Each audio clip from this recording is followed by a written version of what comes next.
नमस्कार साथीहरू, आशिक info YouTube च्यानलमा तपाईहरुलाई हार्दिक स्वागत छ। साथीहरू, प्रिभियस लेक्चरमा हामी NS 17 लिज अकाउन्टिङ स्ट्यान्डर्डको रिभिजन गरेको थियौं र आज हामी लिजको चाहिँ आइकनमा आएको क्वेशनहरुको सोलुसन हेर्नेछौं र त्यसलाई चाहिँ डिस्कस गर्नेछौं है। सो प्लिज तपाईहरुसँग यदि सजेस्टेड छ भने तपाई त्यसलाई पटाएर हेर्न सक्नुहुन्छ र प्लिज कन्सिडर गरेर सुन्नु होला है। सो अब हामी स्टार्ट गर्छौं। क्वेशन नम्बर 5 है त। सबभन्दा पहिला चाहिँ हामी यो वाला क्वेशन गर्छौं अनि त्यसपछि अगाडि बढ्दै जान्छौं है। सो यसो क्वेशन नम्बर 5 लाई हेर्नुस् त। A machine having expected useful life of 6 years is leased for 4 years है। 6 सालको चाहिँ एउटा आश्रको लाइफ छ रे, त्यसलाई चाहिँ लिज कति सालको लागि लिज गराछ, 4 सालको चाहिँ लिज को लागि चाहिँ लिज गराछ रे। Both the cost and fair value of the machinery are 17 lakh. त्यो मेसिनको कस्ट पनि र फेयर भ्यालु पनि दुटै कति छ, 17 लाख छ। ठीक छ। The amount will be paid in 4 equal installments and at the termination of lease, lessor will get back the machinery. त्यो अमाउन्ट चाहिँ 17 लाख रुपैयाँ चाहिँ 4 वटा इन्स्टलमेन्टमा बुझाउनु पर्ने छ रे। अनि त्यो लास्टमा चाहिँ मतलब यो 4 साल पछि त्यो एसेट चाहिँ फेरि लेसरलाई नै फर्काइन्छ। Okay. The unguaranteed residual value at the end of 4th year is 1,70,000 हैन। अनग्यारेन्टेड रेसिडुअल भ्यालु चाहिँ कति दियो रे उसले, 1,70,000 को दियो। Okay. The RR of the investment is 10%, मतलब डिस्काउन्टिङ रेट चाहिँ हामीलाई 10% दियो। The present value of annuity factor of ₹1 due at the end of 4th year at 10% IRR is 3.169। हामीलाई चाहिँ क्युमुलेटिभ डिस्काउन्टिङ फ्याक्टर दियो। अनि the present value of ₹1 due at the end of 4th year at 10% rate of present interest is 0.63। यो चाहिँ हामीलाई present value को factor दिएको छ। State with reason on the basis of your calculation whether lease constitutes finance lease or not। हामीलाई यो question के सोधेको एकदम सिम्पलमा के सोधेको छ भन्दाखेरि कि के यो लिज जुन यो माथिको तपाईले यो इन्फर्मेसन हेर्नु भयो, यो इन्फर्मेसनको पढेर चाहिँ यो फाइनान्स लिज हो कि होइन भन्ने कुरा चाहिँ हामीलाई भन्न भनेको छ। सो हामी यदि हिजोको रिभिजनको जुन क्लास हामीले गरेका थियौं, सो यदि रिभिजनको यसो नम्बर 4th को पोइन्ट हेर्नुहुन्छ भने हामीले यही कुरा रिभिजन गरेका थियौं कि यदि त्यो एसेटको एमएलपी जुन एमएलपी को यदि हामीले प्रेजेन्ट भ्यालुमा ल्यायो भने त्यसको फेयर भ्यालु अफ एसेटसँग बराबर वा त वारिपारि हैन आइरहेको छ भने, नजदिक आइरहेको छ भने हामी त्यसलाई चाहिँ फाइनान्स लिज भन्छौँ भनेर चाहिँ हामीले पढाएको थियौं हैन। इन्डिकेटर्स अफ फाइनान्स लिजमा हामीले के पढाएको थियौं भन्दा कि मिनिमम लिज पेमेन्टलाई यदि प्रेजेन्ट भ्यालुमा ल्याएर तपाईको फेयर भ्यालुको एसेटसँग हैन बराबर देखिरहेको छ भने, यस्तै अलिकति माथि वा त तल परिरहेछ भने त्यो केसमा चाहिँ त्यो फाइनान्स लिज हुन्छ भनेर हामीले पढाएको थियौं। ठीक छ। र हामीले मिनिमम लिज पेमेन्टमा हामी दुईटा कुरा लेखेका थियौं। मिनिमम लिज पेमेन्टमा हामी दुईटा कुरा लेखेका थियौं। यहाँ हेर्नुहुन्छ भने एउटा लिज पेमेन्ट लेखेका थियौं र एउटा चाहिँ जीआरबी भनेर हामीले लेखेका थियौं हैन। र चाहिँ हामीले के सोधा छ, त्यो चाहिँ फाइनान्स लिज हो कि होइन भनेर सोधा छ। ठीक छ। यहाँ चाहिँ सो अब तपाई हेर्नुहुन्छ भने सबभन्दा पहिला हामी के गर्छौं भन्दा यो एसेटको जुन छ नि त्यसलाई चाहिँ हामी प्रेजेन्ट भ्यालुमा ल्याउँछौं र प्रेजेन्ट भ्यालुमा ल्याइसकेपछि हामी चाहिँ त्यसलाई एसेटको कस्टसँग कम्पेयर गर्छौं। यदि त्यो एसेटको कस्टसँग चाहिँ बराबर छ या त हामी अर्को कुरो पनि हेर्न सक्छौं है। यहाँ चाहिँ हामी अर्को कुरो के हेर्न सक्छौं भन्दा कि जुन हामीले उसवाला पढेको थियौं नि नम्बर 3 को है, यो जुन हामीले पढेको थियौं कि लिज पिरियड वाला यदि त्यो एसेटको जति लाइफ छ त्यो लाइफको चाहिँ लिज टर्मले यदि सब्स्टेन्शियल पिरियड कभर गरेको छ भने त्यो पनि त्यो फाइनान्शियल लिज हुन्छ भनेर हामीले पढेका थियौं हैन। सो यहाँ हेर्नुहुन्छ भने त्यो एसेटको लाइफ कति छ, 6 साल उसको लाइफ छ अनि उस लिज कति पिरियडको लागि चाहिँ लिजमा दिएको छ रे, 4 वर्षको लागि भनेपछि यतिकै तपाई हेर्नुहुन्छ भने त्यो चाहिँ फाइनान्स लिजमा त यतिकै देखिरहेको छ हैन। 4/6 इन्टु 100% गर्नुहुन्छ भने यो चाहिँ 66.67% छ। मतलब हामीलाई चाहिँ लगभग अराउन्ड 75% भन्दा बढी चाहिन्छ है। अराउन्ड 75% भन्दा बढी चाहिन्छ। सो हामी यसलाई चाहिँ त्यो अनुसारले गर्छौं। PV of MLP is equal to fair value of asset को बराबरले गर्छौं। ठीक छ। सो यसको चाहिँ मैले तपाईलाई सोलुसनमै देखाइदिन्छु र अर्को एउटा क्वेशन छ जुन चाहिँ हामी कपीमै गर्छौं। ठीक छ। यसको तपाई चाहिँ कपीमै हेर्नु। पहिला के छ भन्दाखेरि हामीले के निकाल्नु छ, त्यसको चाहिँ निकाल्नु छ, प्रेजेन्ट भ्यालु निकाल्नु छ भन्ने प्रेजेन्ट भ्यालुमा त दुईटा कुरा हुन्छ, लिज पेमेन्ट प्लस जीआरबी हैन, ग्यारेन्टेड रेसिडुअल भ्यालु। सो यहाँ हेर्नुस् भने तपाई fair value of asset 17 lakh को चाहिँ हामीलाई दिएको छ र अनग्यारेन्टेड रेसिडुअल भ्यालु कति हो हाम्रो, 1,70,000 हो। ठीक छ। प्रेजेन्ट भ्यालुमा ल्याउनु हुन्छ कसलाई, अनग्यारेन्टेड रेसिडुअल भ्यालु यदि तपाई प्रेजेन्ट भ्यालुमा ल्याउनु छ भने यो तपाई 1,16,110 देखिन्छ है। अब तपाई एउटा कुरा यहाँ के बुझ्नुस् भन्दा कि तपाईको एसेटको कस्ट कतिको छ त, 17 लाखको एसेटको कस्ट कतिको हो 17 लाखको यो त प्रेजेन्ट भ्यालु हो हैन अहिलेको प्रेजेन्ट भ्यालु हो नि त एसेटको 17 लाख रुपैयाँ र यदि मेरो 4 साल पछि जुन 1,70,000 आउनेवाला थियो त्यसलाई चाहिँ मैले प्रेजेन्ट भ्यालुमा ल्याएर मैले के बुझेँ कि मेरो चाहिँ अहिले मैले यो एसेटलाई बेचेको भए मेरो अनग्यारेन्टेड रेसिडुअल भ्यालु कति हुन्थ्यो 1,16,110 हुन्थ्यो हैन त टोटल 17 लाखको प्रेजेन्ट भ्यालुमा यदि मेरो अनग्यारेन्टेड रेसिडुअल प्रेजेन्ट भ्यालुको हैन अनग्यारेन्टेड रेसिडुअल भ्यालुको प्रेजेन्ट भ्यालु चाहिँ यदि 1,16,110 छ भने बाँकीको चाहिँ के हुन्छ मेरो मिनिमम लिज पेमेन्टको बाँकीको जुन छ त्यो चाहिँ मेरो के हुन्छ त मिनिमम लिज पेमेन्ट मैले चाहिँ जति लिज पेमेन्ट रिकभरेबल छ मैले चाहिँ आइजनलेस मैले के गर्छु मलाई चाहिँ कति उबाट चाहिँ पैसा लिनुपर्ने हो त त्यो चाहिँ मैले हेर्ने हो सो 17 लाखको एसेटबाट यदि मैले 1,16,110 बराबरको चाहिँ पैसा अहिले पाउँछु भने बाँकीको त म के लिन्छु मिनिमम लिज पेमेन्ट हो कि होइन सो तपाईँ 17 लाखबाट के गर्नुहुन्छ 1,16,110 घटाउनुहुन्छ र यो जुन आउँछ तपाईँको 15,83,890 यो तपाईँको के हो मिनिमम लिज पेमेन्ट हो है यति चाहिँ तपाईँ लेसीबाट लिज पेमेन्ट लिनुहुन्छ यति चाहिँ तपाईँले रिकभर गर्नुपर्ने हुन्छ अब यसको मलाई के निकाल्नु छ पर्सेन्टेज निकाल्नु छ किनकि मैले के भने तपाईँलाई फाइनेन्स लिनु हुनलाई अराउन्ड 75% भन्दा चाहिँ बढी हुनुपर्छ सो अब तपाईँले कति भयो यो चाहिँ मिनिमम लिज रिकभरेबल 15,83,890 कति मध्ये चाहिँ 17 लाख मध्ये भनेपछि यसको मैले के गर्छु 15,83,890 divide by 17 lakh into 100% percentage मैले क्याल्कुलेट गरिदिन्छु र त्यो पर्सेन्टेज क्याल्कुलेट गर्नु छ भने तपाईँको कति आउँछ यहाँ 93.17% भनेपछि यो चाहिँ हाम्रो 75% भन्दा बढी हो त्यही बेला हामीले यसलाई के भन्छौँ कि यसले चाहिँ तपाईँको एसेटको चाहिँ जति इकोनोमिक लाइफ छ नि त्यसको चाहिँ सब्सटेन्सियल पिरियड कभर गरेको छ ठिक छ सो त्यति भनिसकेपछि हामी त्यसलाई फाइनेन्स लिज हो भनेर भन्न सक्छौँ ठिक छ सो यो क्वेसनमा चाहिँ यति नै हो है तपाईँ त्यति चाहिँ भन्न सक्नुहुन्छ अब एउटा क्वेसन नम्बर 7 हेर्नुहोस् क्वेसन नम्बर 7 पढ्नु तपाईँ के एउटा हेर्नुहुन्छ भने following figures represent expected production of a machinery taken on 5 years operating lease यो चाहिँ तपाईँले अपरेटिङ लिजमा लिनुभएको छ अरे 5 सालको लागि है तपाईँलाई इयर दियो हैन 1 2 3 4 5 त्यसरी चाहिँ तपाईँले लिजको अमाउन्ट मतलब कति चाहिँ पेमेन्ट गर्नुपर्ने हुन्छ भन्ने कुरो चाहिँ 15,000 35 50 47 र 4,500 तपाईँले यति चाहिँ के गर्नुपर्ने हुन्छ फर्स्ट इयर सेकेन्ड इयर चाहिँ पेमेन्ट गर्नुपर्ने हुन्छ प्रोडक्सन तपाईँ कति गर्नुभएको छ अरे 13,000 21,000 34,000 32,500 र 30,000 गरी 5 वर्षमा चाहिँ टोटल प्रोडक्सन तपाईँको कति हुन्छ 1,30,500 को प्रोडक्सन हुन्छ okay required pass necessary journal entries in the books of lessee for initial 2 years तपाईलाई चाहिँ फर्स्टको 2 इयर्सको चाहिँ इन्ट्री पास गर्न भनेको छ सो हामी फर्स्टको 2 वर्षको चाहिँ इन्ट्री पास गर्छौँ यहाँ ठिक छ अब मैले चाहिँ यो यसको इन्ट्री देखाउनुभन्दा पहिला यसो थोरै चाहिँ प्रिभियस भिडियोको चाहिँ रिभिजन गर्न चाहेँ है कि हामीले पढेको चाहिँ के थियो त हामी के पढेको थियौँ भन्दाखेरि कि अपरेटिङ लिज छ भने हामी रेन्टल इन्कम वा त रेन्टल एक्सपेन्सेसलाई एसएलएम बेसिसमा देखाउँछौँ हामी त्यसलाई एसएलएम बेसिसमा देखाउँछौँ अथवा हामी के भनेको थियौँ भन्दाखेरि कि यदि या त लेसीले कुन अनुसारले चाहिँ लेसीले जुन अनुसारले बेनिफिट लिन्छ नि त्यो बेनिफिटको रेसियोमा चाहिँ हामीले देखाउनु पर्ने हुन्छ हामी यही दुईटा कुरा गरेका थियौँ या त एसएलएम बेसिसमा देखाउँछौँ या त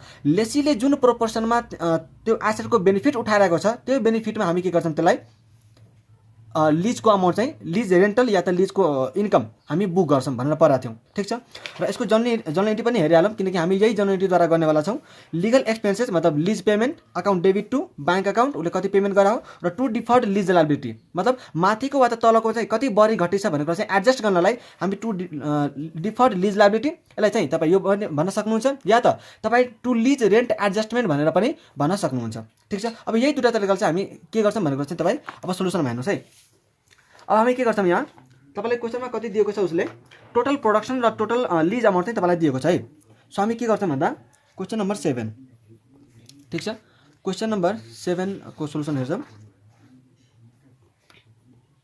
यहाँ हुनुहुन्छ भने तपाईँलाई टोटल लिज पेमेन्ट चाहिँ तपाईँलाई दिएको छ टोटल लिज पेमेन्ट र हामीलाई चाहिँ मात्रै 2 सालको एन्ट्री पास गर्नुपर्ने छ बढी पास गर्नु पर्दैन टोटल लिज पेमेन्ट चाहिँ हामीलाई कति दिएको छ क्वेसनमा 1,91,500 है यति चाहिँ हामी 5 सालसम्ममा टोटल चाहिँ यति लिज पेमेन्ट गर्छौँ ठिक छ टोटल प्रोडक्सन चाहिँ हाम्रो कति भएको त टोटल प्रोडक्सन हाम्रो कति भएको त टोटल प्रोडक्सन चाहिँ हाम्रो भएको हो 1,30,500 1,30,500 चाहिँ हामी के गरेका छौँ यति प्रोडक्सन गरेका छौँ अब अहिले भर्खर हामीले के भन्यौँ कि लेसीले जुन अनुसारले एसेटको चाहिँ हैन जुन प्रोपोर्सनमा एसेटको चाहिँ बेनिफिट लिएको छ नि ती प्रोपोर्सनमा हामीले के गर्छौँ लिज पेमेन्टलाई बाँडिदिन्छौँ हैन वा त लिज इन्कम वा त लिज एक्सपेन्सलाई हामी रेकर्ड गर्छौँ। त यहाँ उसले चाहिँ तपाईँलाई दिएको छ नि त प्रोडक्सन होइन, उसले बेनिफिट कति कति लिएको छ त। फर्स्ट इयरमा चाहिँ त्यो एसेटको युज गरेर 13,000 को प्रोडक्सन गराएको छ, सेकेन्डमा चाहिँ 21,000 को प्रोडक्सन गराएको छ, थर्डमा 34, त्यस्तै 32,500 र 30,000 को चाहिँ प्रोडक्सन गरेको छ। भनेपछि हामी त्यही प्रोडक्सनमा बाँड्ने भयौँ। सो हामी के गर्छौँ भन्दा हामी यहाँ लेख्छौँ lease rental in first year, lease rental to be charge in first year. ठिक छ, फर्स्ट इयरमा चाहिँ कति चार्ज गर्नुपर्ने हो त, lease rental to be charge in first year. ठिक छ, फर्स्टमा चाहिँ हामीले कति चार्ज गर्नुपर्ने हुन्छ र त्यही अनुसारले चाहिँ हामी लिज पेमेन्टलाई एडजस्टमेन्ट गर्छौँ त्यो इन्ट्री गर्ने बेला। ठिक छ, पहिला चाहिँ तपाईँ यसरी बुझ्नुहोस्, lease rental to be charge, र यसको मैले चाहिँ हिजो इक्जाम्पल दिएर पनि बुझाएको थिएँ, तपाईँ त्यहाँबाट पनि बुझ्नुभयो होला। Lease rental to be charge in first year. फर्स्टमा चाहिँ मैले कति गर्छु त, बुक गर्छु त, मैले 13,000 चाहिँ प्रोडक्सन गरेको छु है, मैले 13,000 चाहिँ प्रोडक्सन गरेको छु। टोटल प्रोडक्सन मेरो कति छ, 1,30,500, 1,30,500 र मैले टोटल लिज पेमेन्ट चाहिँ कति गर्नुपर्ने छ, 1,91,500। यसको के मतलब भयो भन्दा कि मैले यदि 1,91,000 होइन, मैले 1,30,500 को प्रोडक्सनको लागि 1,91,500 लिज पेमेन्ट तिरेको छु भने मैले 13,000 को लागि चाहिँ कति लिज पेमेन्ट तिरेको होला भनेर निकालेको हो कि होइन। अब कति आउँछ यो चाहिँ तपाईँको 19,077 यति चाहिँ फर्स्ट इयरमा चार्ज गर्नुपर्ने हुन्छ। र lease rental to be charge in second year, यो चाहिँ अब हामीले हेर्छौँ lease rental to be charge in second year. ठिक छ, सेकेन्ड इयरमा चाहिँ कति बुक गर्नुपर्ने हुन्छ त, to be charge in second year. यहाँ हामीले कति गर्छौँ, यहाँ हामीले प्रोडक्सन कति गरेको छौँ त, 21,000 रुपियाँ, 21,000 चाहिँ प्रोडक्सन गरेको छौँ मेट्रिक टन होइन। त 21,000 डिभाइड हाम्रो टोटल प्रोडक्सन कति, 1,30,500, टोटल लिज पेमेन्ट कति हाम्रो 1,91,500। यहाँ पनि हामीले त्यही इन्टरप्रेट गर्न सक्छौँ कि 1,30,500 को लागि 1,91,500 छ भन्ने 21,000 प्रोडक्सनको लागि चाहिँ मेरो कति लिज पेमेन्ट भयो भन्ने कुरा चाहिँ हामीले क्यालकुलेट गरिरहेको छौँ। ठिक छ, त यो किनकि यही बेनिफिट प्रोपोर्सनमा त उसले बेनिफिट उठाएको हो नि त त्यही बेनिफिट को प्रोपोर्सनमा हामीले के गर्नु पऱ्यो, लिज पेमेन्टलाई बाँड्नु पऱ्यो हो कि होइन। सो हामी के गर्छौँ अब, यसको कति आयो पैसा, 30,816, 30,816। अब हामी इन्ट्री पास गर्छौँ। ठिक छ, त फर्स्ट इयरमा इन्ट्री कसरी पास गर्छौँ, फर्स्ट इयरमा इन्ट्री पास गर्दैछौँ हामी, फर्स्ट इयरमा हामी इन्ट्री पास गर्दैछौँ। फर्स्टमा इन्ट्री हामी के पास गर्छौँ, त्यही इन्ट्री याद गर्नुहोस् तपाईँ, लिज एक्सपेन्सेस अकाउन्ट डेबिट। त लिज एक्सपेन्सेस भनेको चाहिँ लिज रेन्ट हो, यहाँ चाहिँ रेन्टको खर्च छ, तो lease rent account debit, lease rent account debit. ठिक छ, एउटा के गर्नुहुन्छ तपाईँ, टु ब्याङ्क अकाउन्ट। त्यसपछि मैले के भने तपाईँ यहाँ चाहिँ टु डिफर्ड लिज लायबिलिटी भनेर पनि लेख्न सक्नुहुन्छ, टु डिफर्ड लिज लायबिलिटी, या त तपाईँ के लेख्न सक्नुहुन्छ, टु लिज रेन्ट एडजस्टमेन्ट। तपाईँलाई जे इच्छा लाग्छ त्यो चाहिँ तपाईँ लेख्न सक्नुहुन्छ। ठिक छ, त मैले यहाँ के लेखेँ, lease rent adjustment account.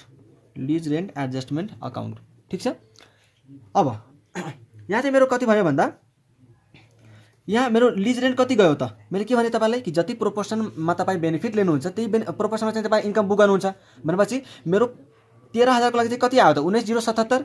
So मैले यहाँ कति लेख्छु, 19,077। ठिक छ, तर तपाईँले एक्चुअलमा चाहिँ पेमेन्ट कति गर्नुभएको हो, 15,000 रुपियाँ। तपाईँले एक्चुअल चाहिँ पेमेन्ट कति गर्नुभएको हो, 15,000। एक्सपेन्सेस तपाईँ चाहिँ 19,077 नै बुक गर्नुहुन्छ है, तर तपाईँले पेमेन्ट चाहिँ कति गर्नुभएको हो, 15,000 मात्रै बुक गर्नुभएको हो। र यहाँ जुन एक्स्ट्रा हुन्छ नि त्यसलाई चाहिँ हामीले लिज रेन्ट एडजस्टमेन्टमा लेख्छौँ। र यो चाहिँ मैले हिजो रिभिजन गर्ने बेला पनि भनेको थिएँ कि यो चाहिँ सेकेन्ड इयर थर्ड इयरमा चाहिँ त्यो एडजस्ट हुँदै गइरहेको हुन्छ होइन। अब कति यहाँ चाहिँ लेख्नुपर्ने भयो त, अब 4077 हो, यति चाहिँ हामी के गर्छौँ, यसलाई एडजस्ट गरिदिन्छौँ। सो यो फर्स्ट इयरको कुरो भयो। त्यस्तै सेकेन्ड इयरको कुरो गर्नुहुन्छ भने सेकेन्ड इयरमा पनि यही इन्ट्री हुन्छ, इन्ट्री त सेम रहन्छ। त सेकेन्ड इयरमा चाहिँ हेर्नुहुन्छ भने लिज रेन्ट अकाउन्ट डेबिट। ठिक छ, तर यहाँ हेर्नु छ भने तपाईँको कति छ, 30,816 होइन। त्यहाँ त 15 चाहिँ बढी 19,077 थियो, त्यही भएर चाहिँ हामीले यहाँ चाहिँ लिज रेन्ट एडजस्टमेन्ट हाम्रो के अरे यहाँ आएको थियो।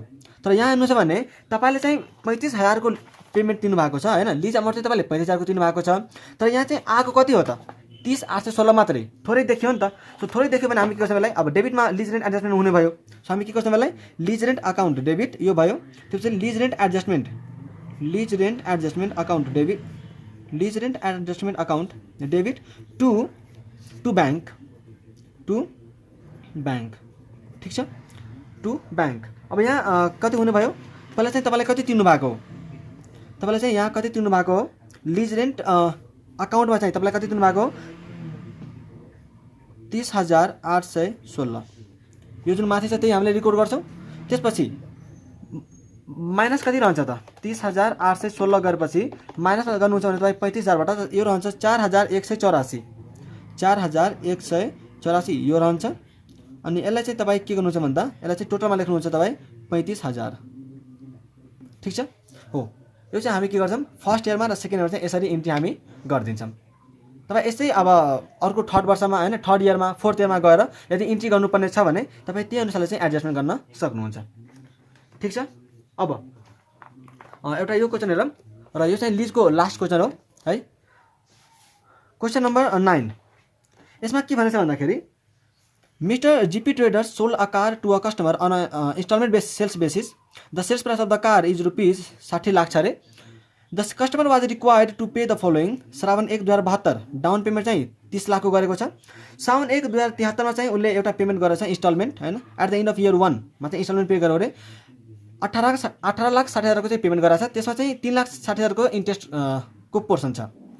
साउन 1 2074 मा फेरि इन्स्टलमेन्ट बुझाएको छ। त्यसमा चाहिँ 16,80,000 को चाहिँ बुझाएको छ इन्स्टलमेन्ट पेड गरेको छ। त्यसमा चाहिँ 1,80,000 को के छ अरे इन्ट्रेस्टको पोर्सन छ। ओके टोटल पेमेन्ट कति भयो 65,40,000 65,40,000 को चाहिँ उसले पेमेन्ट गरेको छ। Mister GP traders booked the entire 65,40,000 as sales on Shrawan 1 2072 उसले चाहिँ के गर्यो अरे यो सुरुमै यहाँ जुन उसले सेल गराएको थियो नि त्यतिखेरै उसले चाहिँ 65,40,000 को चाहिँ सेल्स बुक गर्यो है। With reference to the applicable NS त्यो एनएसलाई सम्झेर explain whether the accounting treatment of messrs GP trader is justifiable or not. तपाईँले भन्नु पर्यो कि मिस्टर जेपीले जुन यहाँ ट्रिटमेन्ट गराएको छ नि टोटल 65,40,000लाई पुरै सेल्स मानेको छ नि श्रावण 1 2072 मै सो त्यो चाहिँ जस्टिफिएबल हो कि होइन भनेर चाहिँ तपाईँलाई क्वेसनमा सोधेको छ। यदि तपाईँ हिजोको प्रिभिजन भिडियो हेर्नु भएको छ भने मैले त्यहाँ एउटा कुरा चाहिँ बुझाएको थिएँ अनअर्न्ड फाइनेन्स इन्कम भनेर मैले एउटा कन्सेप्ट त्यहाँ बुझाएको थिएँ अनअर्न्ड फाइनेन्स इन्कम भनेर। मैले एउटा कुरा त्यहाँ चाहिँ के गराएको थिएँ भन्दाखेरि कि सपोज यदि तपाईँ ए हुनुहुन्छ र तपाईँले चाहिँ बीलाई एउटा एसेट बेच्नुभयो भने तपाईँले एउटा एसेट बेच्नुभयो भने सपोज तपाईँ 50 लाखमा बेच्नु भएको छ है तपाईँले चाहिँ 50 लाखमा एसेट बेच्नुभयो ठिक छ। तपाईँ 50 लाखमा एसेट बेच्नुभयो र तपाईँलाई यसलाई चाहिँ के भन्नुभयो भन्दा कि तिमी चाहिँ मलाई 4 इयरली इक्वल इन्स्टलमेन्टमा बुझाऊ 4 इयरली इन्स्टलमेन्टमा चाहिँ बुझाऊ रे तपाईँ यसरी भन्नुभयो ठिक छ। त तपाईँले यदि 4 साल पछि पैसा पाउनुहुन्छ भने के तपाईँ 50 लाखमै मान्नुहुन्छ कि त्योभन्दा बढी लिनुहुन्छ पक्कै है।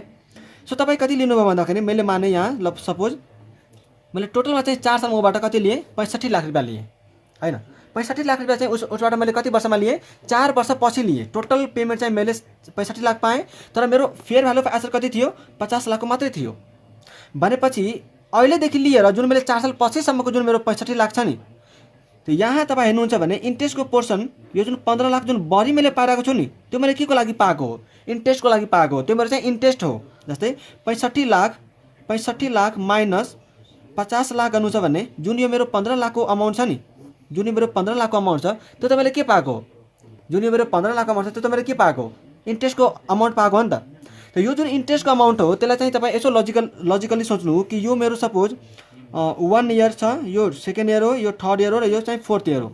त यो तपाईँ जुन 15 लाखको इन्ट्रेस्ट कमाउनु भएको हो कि यो तपाईँ 15 लाखको इन्ट्रेस्ट फर्स्ट इयरमै कमाउनु भएको हो कि यो तपाईँको 15 लाखको इन्ट्रेस्ट फर्स्ट इयरमै पुरै कमाउन सक्नु भएको हो कि सेकेन्ड इयरमा पुरै कमाउन सक्नु भएको हो कि कहाँ कमाउनु भएको हो त second year third year fourth year यहाँ आएर टोटल तपाईँले 15 लाखको कमाउनु होइन 15 लाखको चाहिँ इन्ट्रेस्ट कमाउनु भएको हो नि यहाँसम्म केही एउटा होइन आक्रो भएको होला यहाँ चाहिँ अर्कै होइन यहाँ तपाईँको चाहिँ केही पोर्सन इन्ट्रेस्टको आक्रो भएको होला यहाँ आएर तपाईँको केही पोर्सन होइन एडिसनल चाहिँ इन्ट्रेस्टको पोर्सन आक्रो भएको होला।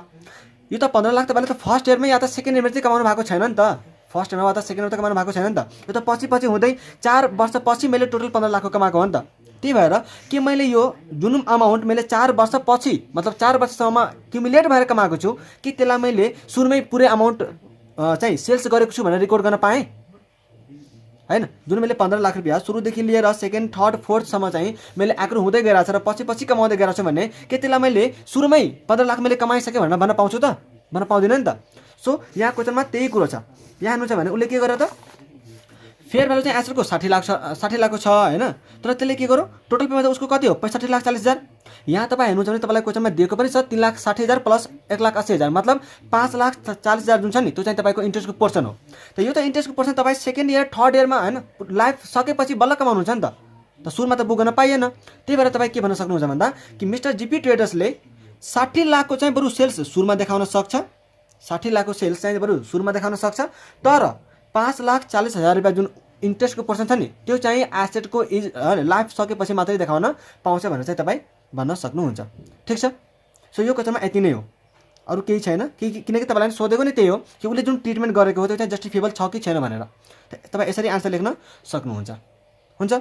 अरू यसमा चाहिँ तपाईँलाई सेल एन्ड लिज ब्याकको चाहिँ त्यो सोधेको रहेछ, थ्योरीहरू चाहिँ सोधेको रहेछ। इम्पोर्टेन्ट छ त्यो सेल एन्ड लिज ब्याक। हामीले हिजो रिभिजन गर्दा पनि मैले भनेकै थिएँ कि सेल एन्ड लिज ब्याक चाहिँ एकदम इम्पोर्टेन्ट छ। यो क्वेसन तपाईँको जुन 16मा आएको थियो है 5 मार्क्समा। सेल एन्ड लिज ब्याकको चाहिँ तपाईँ राम्रोसँग तयारी गर्नुहुन्छ। र एउटा जुन मैले बनाएको थिएँ इम्पोर्टेन्टवाला कि इन्डिकेटर्स अफ फाइनेन्स लिज होइन, यो फाइनेन्स लिज हो कि होइन भनेर चाहिँ चिन्हलाई पनि तपाईँले थ्योरीमा सोधिरहेको हुन्छ। सो त्यो पनि तपाईँ प्रिपरेसन गर्नुहुन्छ। ठिक छ ल। सो यो च्याप्टरमा यति नै छ। अब तपाईँलाई चाहिँ कुनै अरू अकाउन्टिङ स्ट्यान्डर्डको रिभिजन गर्नु मन छ भने तपाईँ प्लिज कमेन्ट गर्नु होला र हामी त्यही अकाउन्टिङ स्ट्यान्डर्डको चाहिँ रिभिजन गर्नेवाला छौँ। र जहाँसम्म मलाई लाग्छ म अर्को भिडियोमा चाहिँ अकाउन्ट NS 37 को चाहिँ रिभिजन गर्छु होला। सो प्लिज तपाईँ त्यसलाई चाहिँ एकचोटि पढेर आउनुहुन्छ। ठिक छ। आजलाई यति नै गरौँ। Thank you so much for watching this video. Take care. Bye by.